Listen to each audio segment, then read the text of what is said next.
Barbara, it's great that you could join us today. How does CVC drive business model innovation within healthcare?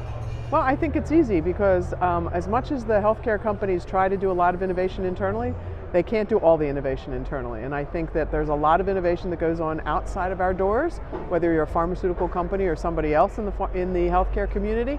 And corporate venture capital is just one tool you can use to tap into innovation outside your walls and track it, monitor it, follow it, and potentially acquire it if the product is right, the company's right, etc. So it's just another way to monitor what's going on externally. And can you tell us about the philosophy of your unit?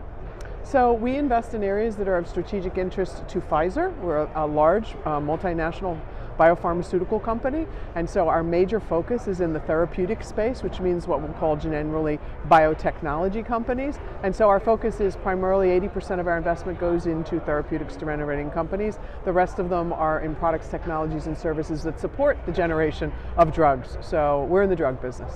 Well, and you used a great line on stage earlier, which was superb science in the hands of mediocre people is a problem. Well, what you didn't catch as part of that was that it starts out with that mediocre science, or it can end with mediocre science in the hands of superb people can soar.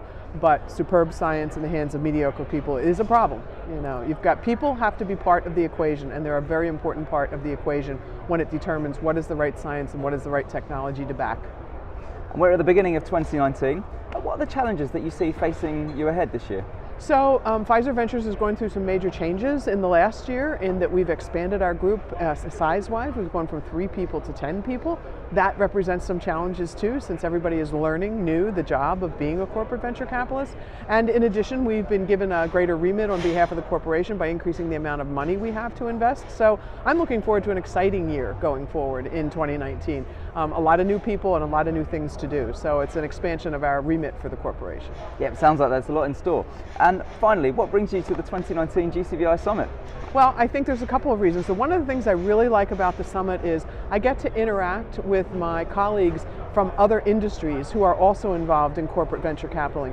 We all have similar issues and problems, and we always get together to share, how we're handling things, how we're doing, what ways can we do what we're doing for our corporations better. And I really like to see the perspective of other areas just besides healthcare and besides the pharmaceutical industry. This represents an optimal place to come in contact with those in other disciplines, not therapeutic areas, other disciplines.